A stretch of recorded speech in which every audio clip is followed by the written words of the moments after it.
Le renouveau du multilatéralisme en Afrique, l'heure ou lueur, la flambée des prix de l'énergie dans le monde, quels impacts pour les Sénégalais? À quelle lecture de la crise diplomatique aiguë entre le Mali et la France? Pour analyser toutes ces questions, L'Air du Temps reçoit ce dimanche Hawa Ba, la directrice d'Osiwa Sénégal, et Abd El Kader Niang, enseignant-chercheur à l'université de Hamburg, Allemagne. L'Air du Temps, c'est ce dimanche 3 octobre de 10h à 11h sur e-radio avec Alassane Samba Diop. e-radio, la première radiovision du Sénégal. Dimanche 3 octobre 2021, merci d'être à l'écoute de L'Air du Temps, que ce soit donc Hawa Ba, qui est sociologue, directrice Osiwa Sénégal, et Abdel El Kader Niang, qui est enseignant-chercheur à l'Université de Hambourg, ex-enseignant-chercheur à l'Université de Hambourg, parce qu'il est en train de rechercher une nouvelle voie. Merci, messieurs, dames, d'avoir accepté notre invitation.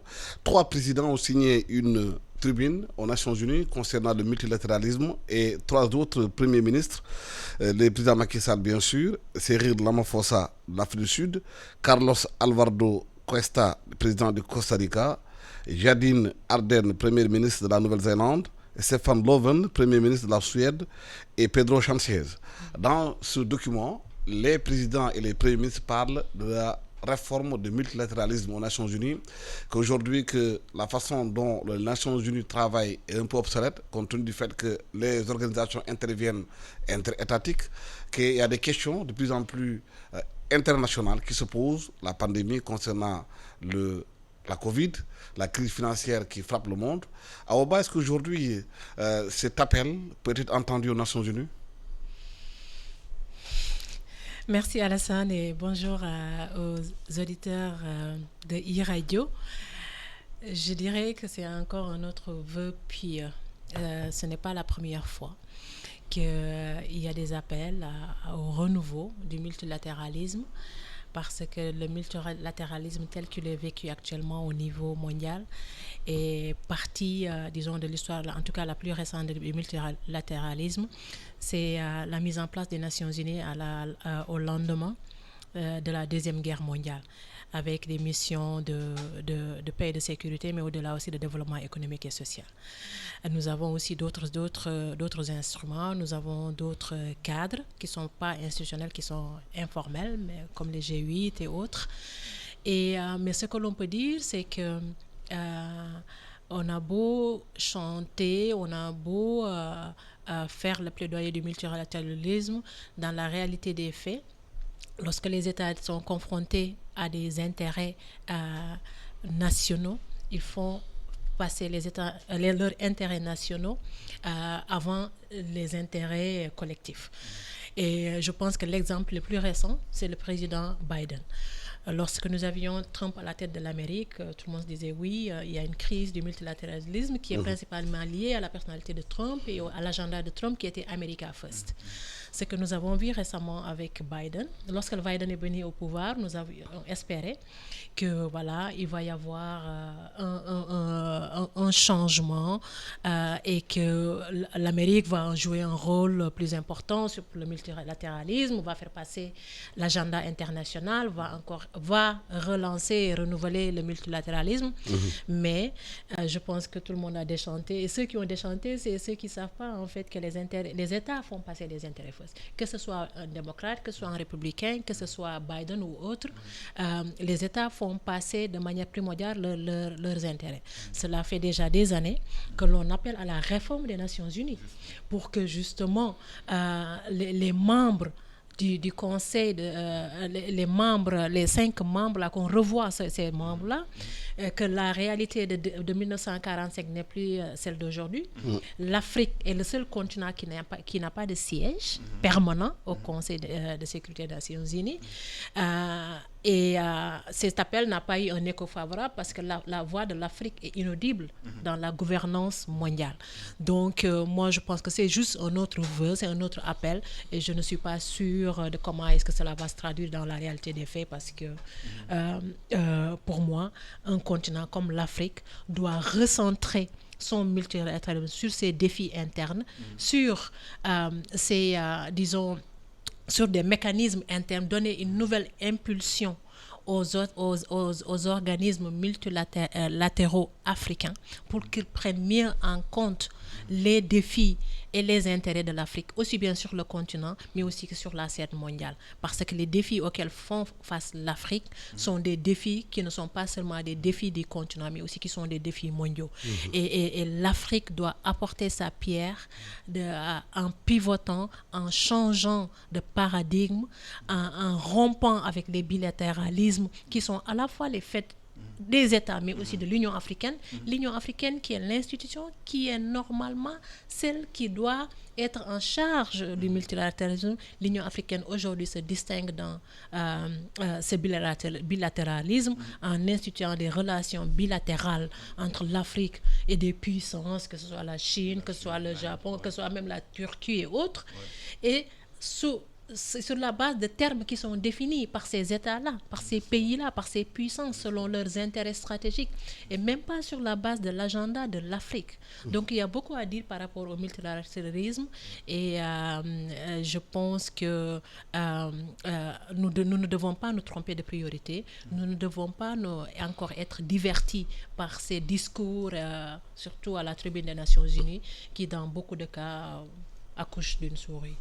Abdelkader, est-ce qu'aujourd'hui, comme l'a dit Awa, les priorités ne sont pas ailleurs? Au lieu d'aller aux Nations Unies, de se battre pour un multilatéralisme beaucoup plus conciliant en demandant aux pays de continuer à aider l'Afrique pour qu'elle puisse en sortir, est-ce que le travail n'est pas encore en interne ici en Afrique? Justement, mais votre interrogation elle est tellement pertinente parce que depuis 2005, 2005 c'était le 60e anniversaire de la création des Nations Unies.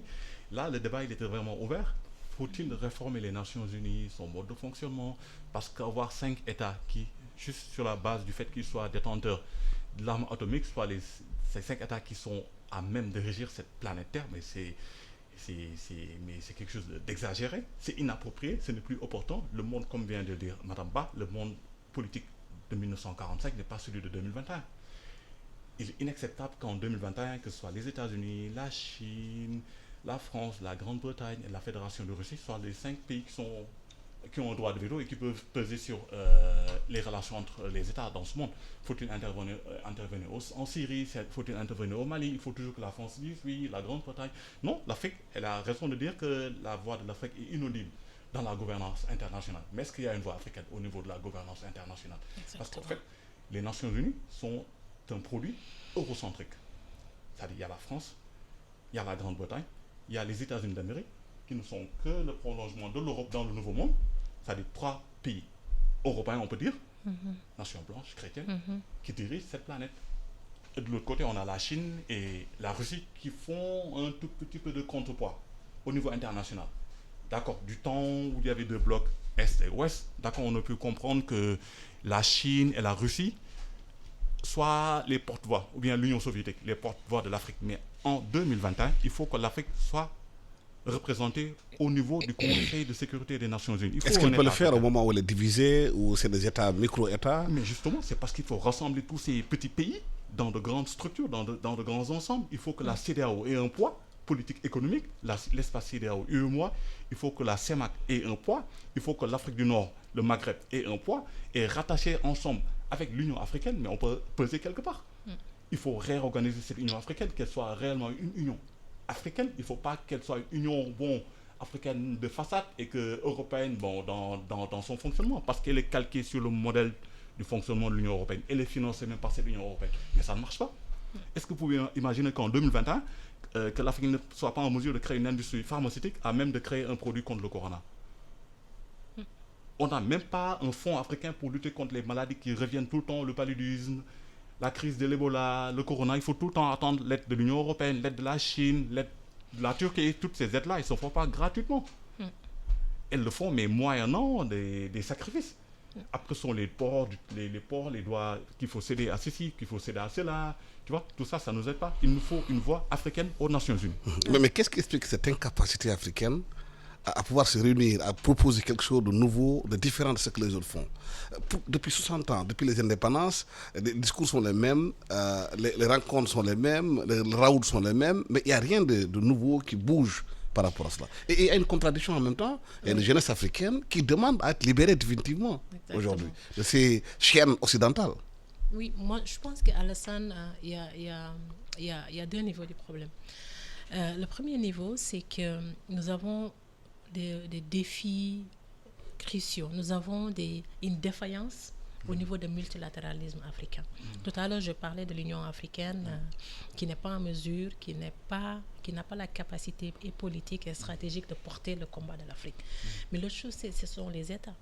Quand il y a un déficit d'adhérence ou d'adhésion ou de conformité par rapport aux règles du multilatéralisme, quand les États violent en toute impunité les instruments qui fondent notre multilatéralisme, et ces États qui sapent leur légitimité, qui sapent la légitimité même de cette voie africaine au sein de l'Afrique, et qui ne voient pas l'Afrique, qui ne voient pas le continent, qui ne voient pas leur interlocuteur africain comme étant la voie ou les sources ou les canaux par lesquels les problèmes africains doivent être réglés. On a chaque fois on a eu le plan de Lagos, on a eu le NEPAD, on a l'agenda 2063. Tout ça, ce sont de beaux textes, avec de beaux principes, avec des ambitions qui sont affichées. Mais quand il s'agit maintenant de passer dans la pratique, dans la réalité, les États vont aller individuellement essayer de négocier avec avec l'Allemagne, qui avec un autre, même avec, vous en avez parlé tout à l'heure, monsieur Abdelkader, monsieur Nyon. Avec la crise du corona, l'accès au vaccin. Au moment où on parlait d'une position africaine commune, d'une initiative africaine commune pour doter l'Afrique de moyens de production, de tests de vaccins, nous avons vu le Sénégal aller négocier avec la Belgique. L'Afrique du Sud est allée avec Johnson & Johnson. Le Maroc s'est positionné avec d'autres. Et chacun dans des dynamiques qui ne sont pas des dynamiques visant à aller dans une approche commune pour adresser de manière unitaire ces défis-là. Le deuxième élément que je voulais dont je voulais parler à Alassane, c'est que nous avons le multilatéralisme informel ou dans des cadres non formels. Si vous regardez d'où est venu le G5, qui est devenu G7, G8 après G7, ou le G70, c'est à partir de crises, c'est à partir du choc pétrolier pareil, de 70 et d'autres crises. Et ces mécanismes, ces cadres-là sont aujourd'hui des interlocuteurs et pour les Européens, pour les Occidentaux, au sein de leur propre cadre géographique, mais aussi au niveau mondial. En Afrique, nous devons être beaucoup plus créatifs. Au-delà de l'Union africaine, nous devons penser à des modèles comme ça. Un G7 africain ou un G8 africain, à partir de critères démographiques, économiques et diplomatiques. On voit quels sont les pays qui ont ces atouts-là et qui vont porter justement le combat des filles et des fils d'Afrique sur ces questions-là, aussi bien au niveau interne à l'Afrique, mais aussi au niveau avec nos interlocuteurs au niveau international. Si on prend par exemple des pays comme le Nigeria, comme le Kenya, le Rwanda, le Maroc, j'ajouterais l'Égypte, l'Algérie, l'Afrique du Sud, c'est un bloc solide. C'est un bloc qui réunit tous ces atouts-là et qui devrait pouvoir tirer le reste du continent parce que tous les pays n'ont pas le même poids, que ce soit économique, que ce soit démographique. Si on prend ceux qui sont les meilleurs entre guillemets entre nous et qui portent notre combat et qui essaient de tirer vers le haut et qui essaient de par les atouts qu'ils ont, de défendre les intérêts au-delà de leur pays, du continent, et qui prêchent aussi par l'exemple, et qui ont un leadership fort, et qui montrent la voie. Au niveau de tous ces éléments-là, nous avons une voie qui peut être légitime par rapport à ces atouts-là, sur le continent aussi, mais sur le monde, et qui permet à l'Afrique de mutualiser et d'harmoniser ses positions par rapport aux défis qu'elle rencontre. Vous prenez, par rapport aux défis qu'elle rencontre, vous prenez par exemple la question du climat, la question sécuritaire, la question de la santé maintenant, Covid, l'Afrique post-Covid, ou en tout cas dans la Covid. Là. Ces défis-là, aucun État ne peut, en tout cas en Afrique et ailleurs, les prendre en charge individuellement. Ou bien on est unis, on va ensemble, on mutualise, on parle d'une même voix, on joint nos forces et on a des chances de gagner, ou en tout cas au moins d'atténuer les dangers qui nous guettent, auxquels nous faisons face et que nous vivons actuellement. Ou bien on va vers notre perte. Ce qui se passe au Mali est un exemple. Et en plus d'un modèle comme un G8 africain, si vous regardez même l'Union européenne, le bloc Union européenne, vous avez un couple qu'on appelle le couple franco-allemand qui tire vers le haut. Justement. Vous avez aussi des mécanismes qui font que les États qui violent les textes, il y a des sanctions. Qui sont prévues. Vous avez la Cour aujourd'hui, par rapport aux valeurs et aux principes de ce bloc-là, vous avez des cadres qui permettent de s'assurer qu'il y a une concordance, qu'il y a un respect. Et quand il y a des écarts, il y a des sanctions. Qu'est-ce que les Africains ont fait? Certains pays africains, quand on a créé la Cour africaine des droits de l'homme et du peuple, mais certains Africains se sont retirés. Les pays africains, le Bénin, la Tanzanie, le Burundi, le Rwanda, se sont retirés. Et qu'est-ce qui se passe? Rien. Et il y a beaucoup d'exemples comme ça qui, à mon avis, font qu'aujourd'hui, l'Afrique est faible face aux défis qu'elle rencontre. Et l'Afrique est faible aussi. La voix de l'Afrique, comme vous l'avez dit, n'existe même pas au niveau de la gouvernance. Et si vous me permettez, je vais ajouter quelque chose. Le problème, c'est-à-dire, on a un problème de conception même, nous, Africains. Quand nous parlons de l'Union africaine, à quoi faisons-nous réellement allusion? À quoi fait-on référence? L'Union africaine, est-ce un produit politique supranational ou bien sommes-nous dans l'intergouvernementalité? Est-ce qu'il faut fonctionner sur un mode européen qui est devenu un mode hybride? L'Union européenne, c'est la mi-chemin entre une organisation internationale et un État confédéral. Bon, en ce qui concerne l'Union africaine, nous-mêmes Africains savons quoi exactement, techniquement, à quoi elle sert cette Union africaine. Elle est à Addis Abeba. Nous sommes au Sénégal. Nous sommes dans un État unitaire. Tout ce qu'il nous faut, tout ce qu'on doit faire, on le fait à Dakar ici. C'est le gouvernement qui dirige, on a un parlement, on a un système judiciaire, tout. À Lagos, ça fonctionne différemment. Donc quand on dit en africain que il y a une Union africaine à Addis Abeba, mais à quoi elle me sert cette Union africaine qui est à Addis Abeba? C'est qui le président de la commission de l'Union africaine? Mais personne ne le connaît. C'est quoi le Parlement africain? Est-ce qu'on a déjà vu ici au Sénégal parler d'élections législatives panafricaines, transcontinentales, trucs du genre? Jamais. Comment se fait le mode de décision dans l'Union africaine? Mais on l'ignore, même les intellectuels ne le savent pas. C'est parce qu'en fait, on a l'impression que c'est une union qu'il fallait créer en 1963 parce que on a pris nos indépendances vis-à-vis des anciennes métropoles coloniales. Il faut montrer qu'on existe. On existe, d'accord, mais là, c'était peut-être dans le cas peut-être du professeur Cheikh Anta Diop. Pour la lutte des indépendances. Justement. Mais en 2021, soit cette union africaine, il faut la réformer, la réinventer, ou bien on la supprime. Tout simplement parce que si par exemple, il faut faire des sanctions, par exemple, dans le cas de la Guinée. Prenons le cas de la Guinée. Les militaires sont venus au pouvoir à l'issue d'un coup d'État, d'accord? Ce n'est pas conforme au droit international, ce n'est pas conforme au droit guinéen, mais il y a une réalité qui est là.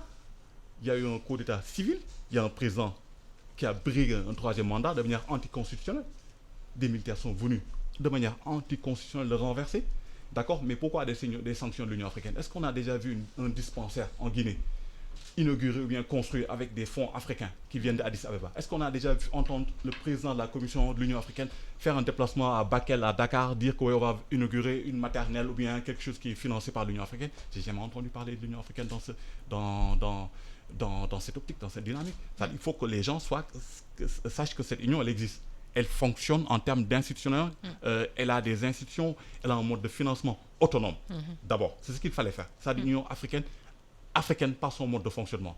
Mais si on a une Union africaine sur le papier qui est financée par l'Union européenne, après qu'on veuille faire... Et les sièges construits par la Chine. Justement, que cette union elle est là pour défendre les Africains. Mais attends, on se moque de qui là? C'est normal que certains pays disent que oui, on ne veut pas être membre de cette Cour africaine des droits de l'homme parce qu'on a l'impression que c'est la Cour pénale internationale qui revient par la petite porte, quoi. C'est une justice des Blancs faite pour les petits Noirs, quoi. Je m'excuse du terme, parce que jusqu'à présent, à part les criminels de guerre de l'ex-Yougoslavie, mais je ne vois que des dignitaires africains qui se font condamner par ces cours de justice internationale. Bon, au Rwanda, récemment, il y a eu le colonel Bogozara qui est je ne sais plus exactement. Bagassora. Justement, qui est mort en prison en Mali, justement. Mali, oui. On aurait aussi souhaité que cette même justice internationale, africaine ou bien européenne, cherche aussi des coupables autre part, pas seulement en Afrique. On a l'impression d'être recolonisé par des normes juridiques internationales. Et ça, pour le faire, il faut une cour de justice africaine, mais vraiment indépendante, qui n'est pas financée par l'Union européenne, qui n'est pas financée par les Nations unies, qui ne soit pas financée par la Chine. Parce que aussi, refuser des fonds européens ou bien refuser des fonds des Nations unies pour aller prendre ces fonds chez la Chine, c'est aussi changer de maître, quoi, en fait. Le problème, il est là, il change de couleur. Il y a une domination, parfois elle est européenne, parfois elle est asiatique. Refuser de céder un port à Bolloré et le céder à la Chine, c'est rester dans la servitude. En fait, c'est ça. Il faut des mécanismes africains indépendants et autonomes, aussi bien financièrement qu'en termes de décision, pour que les Africains puissent se reconnaître à travers ces institutions. Je rappelle que vous suivez L'Air du Temps, qui reçoit aujourd'hui Aoba, directrice aussi au Sénégal, sociologue, et Abdelkader Nyon, qui est ex-enseignant-chercheur à l'Université de Hambourg, en Allemagne. Le deuxième débat de notre débat concerne la flambée des prix sur le plan international. On a vu qu'aujourd'hui, le gaz, l'électricité, le pétrole a augmenté. Ça rejoint un peu ce qu'on disait par rapport au G8, le fait que l'Afrique n'est pas indépendante de façon énergétique et que l'impact du pétrole, de l'augmentation, va forcément toucher aux pompes, surtout au Sénégal. Absolument, on a vu ça de par le passé et je pense que la grande hausse la plus récente, c'était en 2019, encore une fois. Et nous avons vu ce que cela a comme répercussion sur les prix, sur l'inflation et comment est-ce que aussi le mécontentement populaire que cela a généré. Donc, je pense qu'il faut, encore une fois, comme pour toutes les autres questions, la souveraineté énergétique, mais surtout repenser, diversifier nos sources d'énergie. Moi, je pense qu'on n'investit pas assez, comme ce qu'on appelle l'énergie verte. Nous avons des ressources illimitées en matière d'énergie verte, d'énergie renouvelable. Ouais. Est-ce que nos États misent sur ces énergies-là?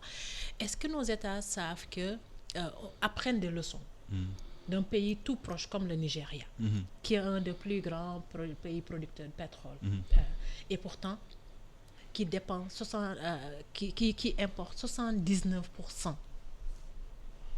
Est-ce que les dirigeants africains comprennent les intérêts de l'Afrique? Voilà. Et que c'est ça le grand souci. Est-ce qu'aujourd'hui, il y a au niveau de l'Union africaine, au niveau de la CEDEAO, est-ce qu'il y a des projets communs sur l'énergie? Moi, je suis nostalgique, par exemple. Sur le papier, oui. Sur le papier. Par exemple, on avait le barrage de Manantali. Diama. On ne parle plus. Mais on a le depuis soleil lors. Aussi. On a le soleil, on n'en parle pas assez. Donc on a l'hydroélectrique. Normalement, on doit pouvoir produire l'électricité. On a le soleil qui est une source intarissable. Ouais. Quel est notre niveau d'investissement, justement, parce que tout simplement, il y a à côté le fait que le pétrole est une source tarissable. Justement. Mais il y a aussi le fait que face au défi du climat et face au défi de l'écologie, il faut penser différemment. Il faut miser sur des énergies qui sont plus propres, sont renouvelables, justement, et qui sont protectrices de l'environnement, et donc qui sont protectrices aussi du bien-être des populations.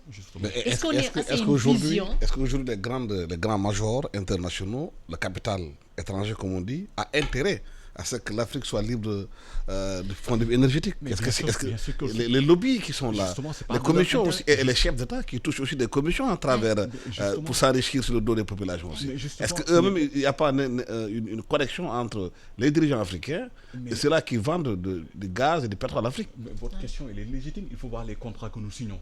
C'est-à-dire qu'on donne des parts de marché léonines à des sociétés étrangères, alors que ce sont des choses que nous-mêmes nous pouvons faire.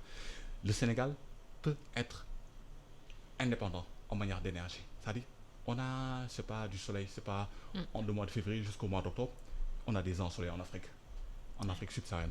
Je parle du Sénégal parce que c'est le pays que je connais le plus, bien le mieux. Mais même dans notre système de construction, c'est-à-dire dans le plan cadastral, dans l'immobilier, on pouvait sur chaque maison mettre un panneau solaire, créer une indépendance pour les consommations au niveau domestique. Peut-être à ce niveau, la production d'énergie fossile peut être orientée au niveau industriel. Vous êtes en Allemagne, l'Allemagne est très avancée sur l'énergie propre. Très en avance. Nous, on a un retard, sacré retard, mais on ne peut même pas l'expliquer. Comment se fait-il que dans un continent qui est le plus ensoleillé sur la planète, qu'on ait des difficultés à s'approvisionner en termes d'électricité. Mais c'est grave, on a du pétrole, on a du gaz, on a des pénuries, on a des ruptures d'importation. Comment se fait-il que le Nigeria puisse importer du pétrole alors que c'est le premier producteur africain? Mais c'est des choses qu'il faut revoir. D'abord, le Nigeria devait être un produit exportateur qui devait être aussi souverain sur son pétrole, c'est-à-dire autonome. Il pouvait utiliser du soleil et diminuer sa dépendance par rapport à son propre pétrole pour pouvoir mieux exporter. Et le lobby derrière tout ça, Mais qui justement, s'enrichissent. il y a des groupes anglo-saxons qui sont là, ils n'ont pas intérêt à que ce Nigeria-là ait une mainmise souveraine sur son propre pétrole. Donc, quitte à faire, si les anciennes méthodes ne marchent plus, il y a les enveloppes qu'on glisse en dessous des tables et tout, et ça marche. Ça marche. Ça marche au Nigeria, ça marche en Angola, c'est pas le cas de l'Algérie, mais bon, on a l'impression que le pétrole africain, il est là comme pour ne servir que la France, la Grande-Bretagne ou bien la Chine, et dans l'ensemble qu'un grand acteur, global player, comme on dit. La Chine vient mettre les pieds encore dans le plat, ça devient plus technique. Mais aujourd'hui, avec la montée des prix sur le plan international, avec la crise financière créée par la Covid, quelles conséquences ça va avoir pour le Sénégal? Mais ça va être compliqué. Ça va être compliqué. Nous sommes un pays déjà pauvre, endetté, on a des richesses naturelles, mais le problème, on risque d'hypothéquer notre avenir avec cette dette. C'est ça le problème. C'est-à-dire qu'il fallait anticiper sur les choses. Il faut voir les choses venir, en fait, c'est ça. Parce que quand tu as un pays comme le Sénégal, on a une croissance démographique qui est assez considérable. Il faut revoir notre politique. Nous sommes 17 millions 500 pour le moment. Pour le moment. La projection en 2022, c'est plus de 20 millions de personnes, selon l'ANSD. Justement. Donc, il y a un dynamisme démographique qui est là. Je suis contre les politiques de limitation de naissance. Mais il faut augmenter la productivité économique pour qu'il y ait c'est pas un point où on pourra dire que oui, le Sénégal produit assez pour bien consommer. Parce que si on a 17 millions de Sénégalais qu'on n'arrive pas à nourrir, qu'on n'arrive pas à loger, qu'on n'arrive pas à envoyer à l'école, mais ça va être compliqué. Ça va être compliqué. Donc, il faut se projeter d'ici 2050. Qu'est-ce qu'il faut faire? Tout à l'heure, on en parlait au studio avec Madame Ba, mais j'ai comme l'impression que le tout Sénégal habite à Dakar. Mais c'est impossible. Dakar, c'est la région la plus exiguë du Sénégal. Il faut au moins déconcentrer Dakar, c'est-à-dire il faut que le Dakar politique et administratif quitte la région de Dakar pour aller s'installer à Saint-Louis, à Lompoul, à Diourbel, c'est pas à Louga, mais que le Dakar économique et financier reste à Dakar. Il y a des structures qui sont ici à Dakar, mais elles peuvent être déplacées en région. L'université Cheikh Anta Diop, tout ce qui est établissement d'enseignement supérieur, ensuite, c'est pas la FASTEF, ce qui était déjà dit l'école normale et tout. L'ENAM, par exemple, ou bien l'ENA, c'est devenu l'école de police. Toutes ces structures, elles n'ont pas vocation à être logées à Dakar. C'est-à-dire qu'il faut les faire sortir de Dakar, les amener en région pour mieux organiser la politique d'habitat à Dakar, de telle sorte qu'on ne soit pas obligé à habiter dans les espaces agricoles de Dakar. Parce que j'ai comme l'impression qu'on est en train de raser en fait, le grenier de Dakar, c'est-à-dire tout ce qui est espace où on peut développer notre agriculture pour avoir une autonomie en termes de production agricole et surtout une sécurité alimentaire, ce que nous n'avons pas, et prévenir la prochaine, ou bien c'est pas le pic de démographie qu'on aura. Si d'ici 2030, nous serons, 2030 c'est trop proche, on va dire 2050, qu'on soit 30 millions de Sénégalais. Mais qui va nourrir ces 30 millions de Sénégalais? Et il parle là de l'absence de planification, même concernant aujourd'hui les prix qui font flamber sur le marché international. Parce qu'avec la Covid-19, certains ont constaté qu'il n'y a pas de plan qui est mis en place et que si ça flambe, c'est inévitable. Ouais. Alors, comme l'a bien dit M. Nyon, malheureusement, nous pêchons toujours par une absence d'anticipation et de planification. Lorsque la crise de la Covid est survenue, il y a eu une certaine stagnation de l'économie, une baisse de l'activité. Ouais. Il était prévisible que l'économie allait reprendre. Bien sûr. Et donc, il allait y avoir une forte demande en énergie. Ouais. Est-ce que nos États ont pensé, ont réfléchi et ont mis en place justement des mécanismes pour s'assurer que lorsque la demande que cette reprise économique va arriver, et donc avec son corollaire comme la hausse du prix des barils du pétrole, inflations et tout, l'État parlait de prendre en compte aussi les sanctions. Mais ils ont parlé de PAP 2A réajusté. Oui. Mais ça, c'est très beau d'avoir des textes, d'avoir un arsenal juridique. Un arsenal de réglementation. C'est ça. Mais dans la réalité, qu'est-ce que l'État a fait sur le terrain pour s'assurer que notre approvisionnement Ouais. en gaz butane, Oh. notre approvisionnement en pétrole est sécurisé.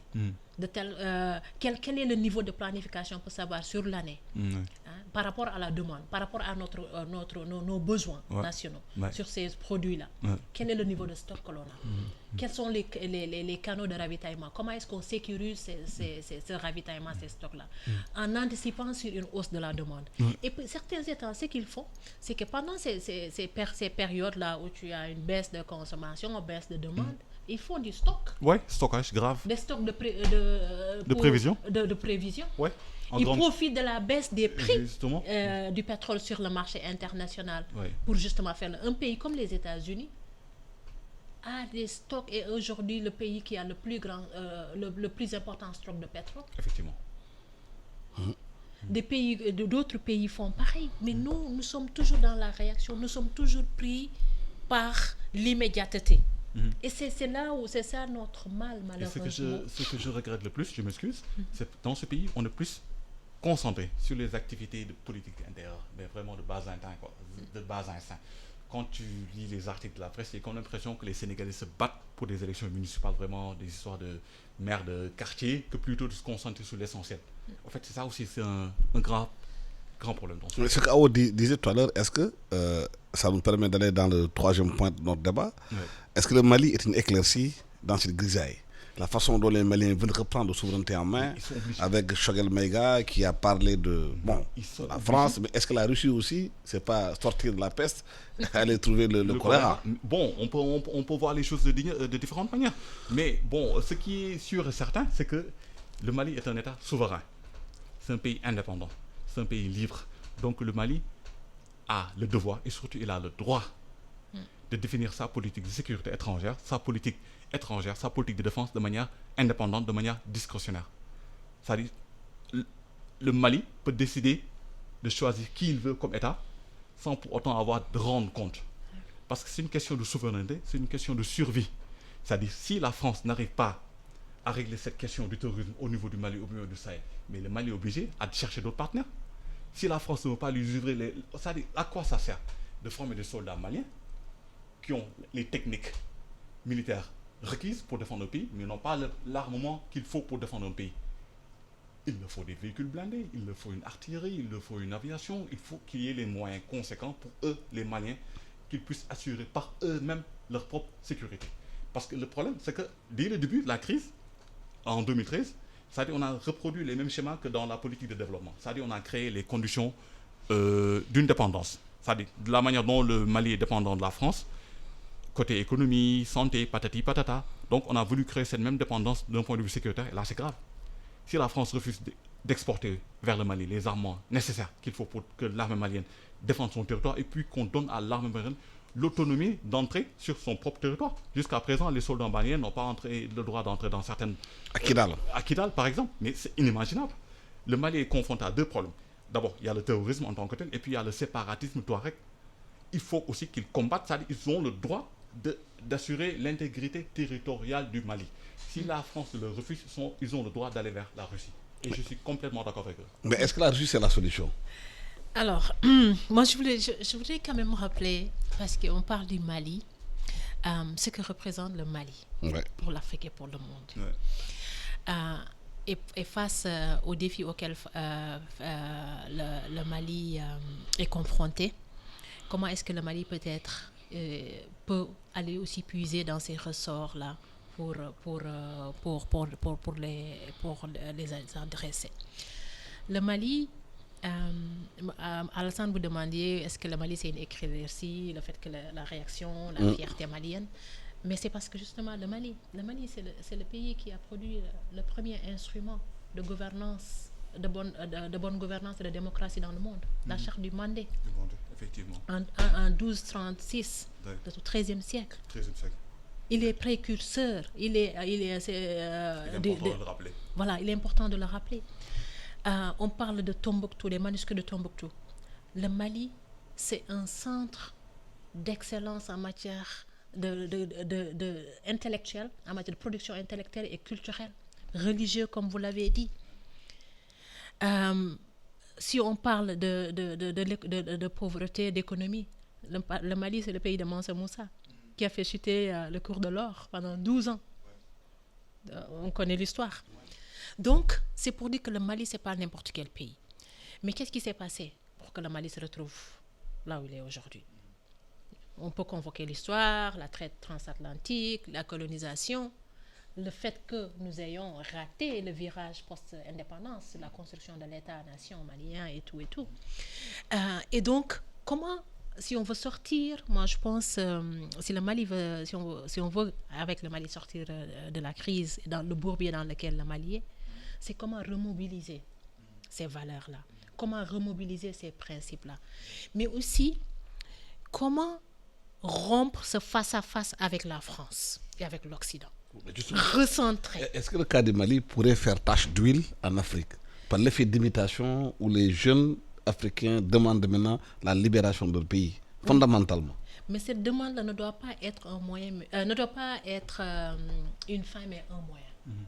À partir de cette fierté-là dont tu parles, Alassane, le fait qu'aujourd'hui, nous avons une jeunesse africaine décomplexée, qui a zéro tolérance pour le néocolonialisme, qui a zéro tolérance pour l'arrogance de l'Occident. Je dirais juste l'arrogance de l'Occident et même l'insolence de l'Occident. Oui, c'est le terme exact. Comment mobiliser cette jeunesse-là? Mais il faut justement s'assurer que ces ressources dont on dispose, ces richesses dont on dispose, je parle de ces valeurs qui sont des valeurs fondamentalement africaines, des principes de bonne gouvernance, les principes de justice sociale, les principes d'équité, soient au cœur de la gouvernance. Le Mali, l'Afrique, c'est un problème de leadership et de gouvernance. Justement. Tant qu'on ne règle pas, les jeunes là qui s'engagent dans les mouvements djihadistes et tout, l'aspect religieux est le moins important. L'aspect économique. Les recherches ont montré que c'est l'aspect économique, c'est la crise de la gouvernance, c'est la corruption, c'est la prédation de nos ressources. C'est le fait que, ce que vous disiez, M. Niang, le fait que ce sont des compagnies étrangères qui pillent nos ressources, les richesses de l'Afrique ne profitent pas aux Africains. Ce sont là les mots, le lit du mal de l'Afrique, du Mali et de l'Afrique. Mais est-ce que justement, ça peut créer en Afrique une tache d'huile, ce qui se passe au Mali, par effet d'imitation? Est-ce que le gouvernement réfléchisse à ces cas, à cette situation du Mali? Parce que la jeune africaine regarde ce qui se passe au Mali. On a vu que Choguel Maïga, quand elle est rentrée, il y a eu un formidable accompagnement populaire. Parce que le discours qu'il a tenu, c'est entré dans le cœur des Maliens et des Africains de façon globale. Je parle de Choguel Maïga, moi je parle du président de la transition malienne. C'est-à-dire, pour moi, ce qui se passe en Guinée, en fait, c'est une réplique de ce qui s'est passé au Mali. Le fait que le président malien, ou bien le chef d'État actuellement au Mali, soit le seul chef d'État africain, justement, le colonel Koïta, soit le seul chef d'État africain qui ait fait le déplacement pour aller en Guinée, assister il a envoyé un représentant à la cérémonie de prestation de serment du colonel Doumbia.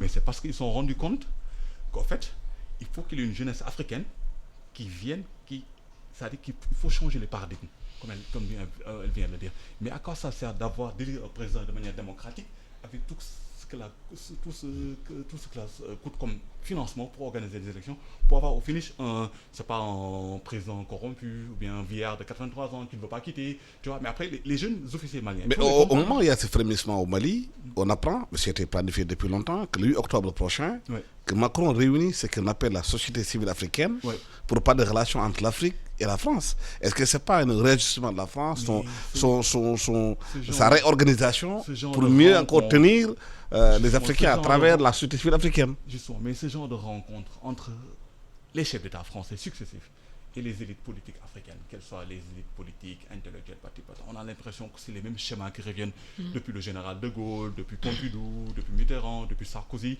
Il y a toujours un chef d'État africain qui convoque les Africains chez lui à Paris pour leur dire, la marche à suivre, il faut marcher de cette manière. Cette fois-ci, je ne parle pas à vos gouvernements, je parle à vous directement, société civile. Mais en fait, c'est un manque de respect même pour nos gouvernants africains.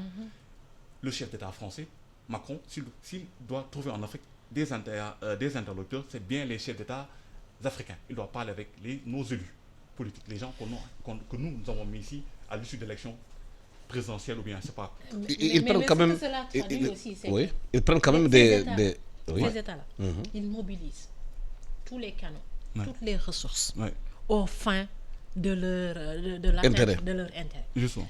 Vous prenez la Chine, Parce qu'on prend comme Achille Mbembe, qui est une figure quand même intellectuelle forte de l'Afrique, qui conduit cette rencontre. Ce n'est pas une première. De la façon dont vous avez les sommets France-Afrique, les chefs d'État, aujourd'hui, ce sont d'autres canaux que ces États-là utilisent. C'est la société civile, ce sont les chercheurs. Un pays comme la Chine justement des contestations qu'il y a en Afrique.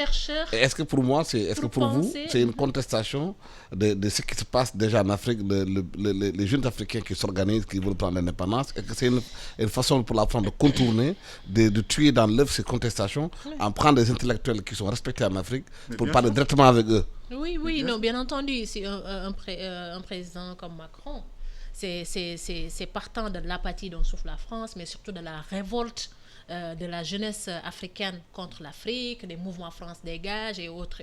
C'est pour justement gagner la sympathie de ces jeunes-là, c'est pour les ramener, disons, ces jeunes-là dans le jeu.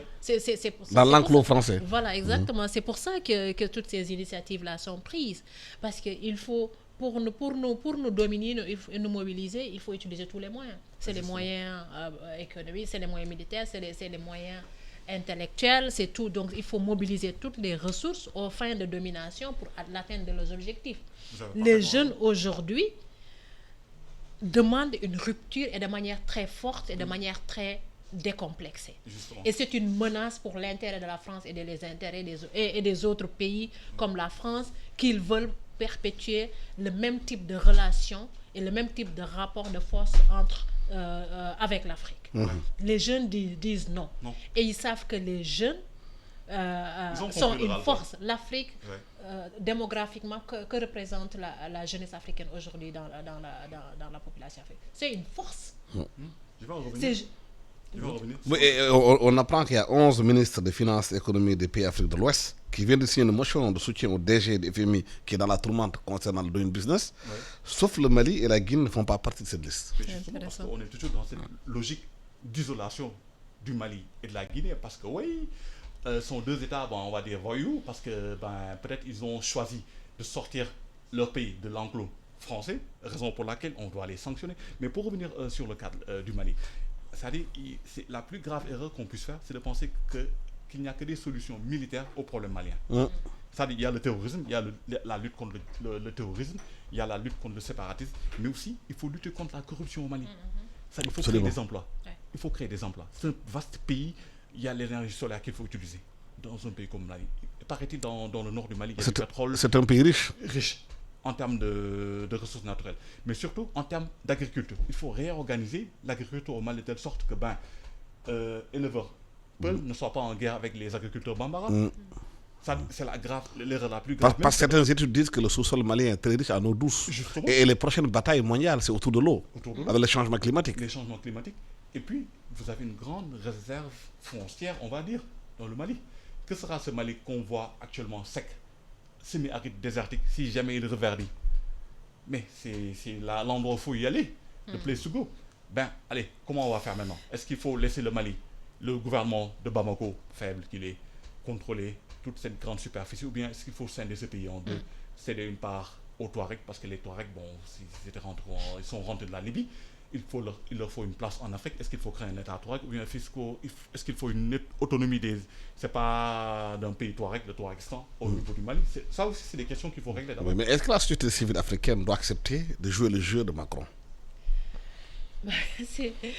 Moi, je pense que c'est très délicat parce que, vous savez, ces gens-là, je veux dire, je parle de Macron, de tous ceux qui veulent défendre, ils sont très pernicieux, donc ils utilisent tous les moyens. Et ils prennent des gens qui sont respectés.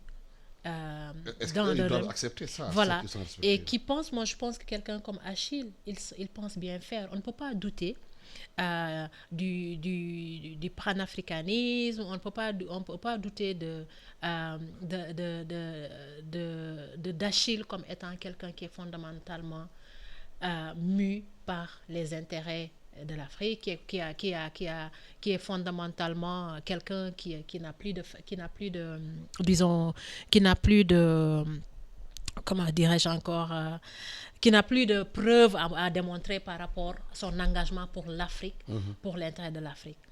Et il peut... ne risque pas d'être victime, d'être piégé, c'est-à-dire de rentrer dans un piège, parce qu'il fait figure de proue, c'est-à-dire de quelqu'un qu'on pense être anti-français, panafricain. Même le panafricanisme, il faut y réfléchir encore, il faut le reposer. Est-ce que le panafricanisme de 1960, c'est le même panafricain, exactement, parfaitement. Est-ce que c'est le même? C'est une question. Exactement. Oui. Nous avons la même approche de cette problématique. Peut-être que le panafricanisme d'Achille Membe n'est pas le panafricanisme de mon jeune frère. Le monde a changé, la jeunesse africaine a changé, justement. Les jeunes sont dans d'autres conceptions. Justement. Eux-mêmes peut-être n'arrivent pas à appréhender des points de vue de l'analyse. Moi, je crois que, je pense plutôt que le panafricanisme tel qu'on l'a vécu du temps de Julius Nyerere, de Kwame Nkrumah, de Cheikh Anta Diop, en fait, c'est un panafricanisme paternaliste, quoi, en fait. C'est le vieux chef de village qui est là, qui cherche c'est pas un retour aux sources, back to the roots, qui essaie de rétablir un lien entre l'Afrique post-coloniale et l'Afrique précoloniale, quoi. C'est-à-dire qu'il faut revenir à l'empire du Manding, à l'empire du Mali, ou bien à l'empire du Ghana. Mais est-ce que le jeune de 2021, peut-être il conçoit le Sénégal d'une autre manière? Peut-être lui, ce que nos ancêtres du royaume de Jolof, ou bien nos ancêtres du royaume du Mali, ce qu'ils ont fait, peut-être que lui, ça ne l'intéresse pas directement. On peut faire revenir des choses fondamentales comme la charte du Manding. Vous avez raison de faire référence à cette tatou juridique. On peut parler aussi de la révolution Torodo, de Thierno Souleymane Baal. Ça, c'est nos références, mais il faut les réadapter, l'adapter au contexte actuel. Ouais. Mais Alassane, ce que je voulais dire aussi, parce qu'on a beaucoup parlé de Goïta et de Doumbouya. Il faut pas aussi, moi je pense que ce ne sont pas aussi des exemples. Oui, bien sûr. Il faut qu'on s'accorde et peut-être qu'ils surfent sur cette vague-là, de cette demande de la jeunesse, et font peut-être montre d'un populisme qui va accoucher encore de déception. Donc, ce qui veut dire qu'il faut qu'on revienne aux fondamentaux. Les fondamentaux de la démocratie, les fondamentaux de la participation citoyenne. Cette jeunesse-là, il faut qu'elle se réapproprie le destin de l'Afrique à partir des bases, des valeurs et des principes démocratiques. Il faut qu'on s'assure justement, et c'est pour ça que la mauvaise gouvernance, tout ça c'est le fruit de la mauvaise gouvernance. Tout ça c'est le fruit de la corruption. Si un Alpha Condé n'avait pas forcé un troisième mandat, on n'aurait pas eu Doumbouya peut-être. D'accord? Et si Ibeka s'était illustré d'une gouvernance plus vertueuse, peut-être qu'on n'aurait pas eu Goïta, etc. Donc il ne faut pas qu'on perde de vue que pour moi, les coups d'État, les Doumbouya et les Goïta, ce ne sont pas des exemples, et que les jeunes ne doivent pas, même s'ils sont à la recherche, en tout cas, de leaders qui représentent, sur lesquels ils peuvent voir eux les valeurs ils pensent voir les valeurs qu'ils véhiculent et l'ambition qu'ils ont pour l'Afrique. Il ne faut pas qu'ils se fassent embarquer par des leaders qui mais entre-temps, la France réajuste par rapport au sommet. Est-ce que la société civile africaine doit aller s'asseoir avec Macron pour parler de l'Afrique? Ils ont le droit d'aller en France, de s'asseoir avec Macron. Seulement, ils n'ont pas le droit de nous imposer ce que Macron veut. Mais est-ce qu'ils ont été mandatés par les Africains pour le faire? Justement, c'est le problème de la légitimité de toutes ces structures africaines. Exactement. C'est très simple, Monsieur Diop. Que moi, je me lève un bon matin, que je crée une association, patati, des Sénégalais. Mais est-ce que je vous représente? Est-ce que j'ai cette légitimité populaire? Est-ce que moi, je me dis, Monsieur Diop, je vais en France pour représenter? Est-ce qu'on a convoqué, même s'il ne faut peut-être dans un cadre purement informel, dire que oui, il y a une structure africaine qui est là, panafricaniste et tout, on nous a invités en France, mais nous aimerions même, au sein d'un débat virtuel, sur un groupe sur Facebook, WhatsApp, voir ce que les Africains attendent de nous, pour qu'au moins quand on est en France, qu'on puisse dire que oui, nous venons pour le compte de ces jeunes Africains ou de ces Africains. Mais voilà des gens connus du monde, parce qu'ils ont produit des trucs qui vont en France parler au nom de l'Afrique, mais sur quel droit? Voilà, et ça va engager qui d'ailleurs? Justement. Voilà, le temps que vous avez terminé. Merci beaucoup à Hawa Ba, qui est sociologue et directrice Osiwa Sénégal. Merci Abdelkader Ignon, qui est enseignant-chercheur à l'université de Hambourg. Il enseigne là-bas, qui était enseignant là-bas. Aujourd'hui, il est dans une autre orientation intellectuelle et même de sa carrière professionnelle. Merci à Biran Sissé qui a assuré la technique au niveau de la radio. Bon dimanche à tous. Merci.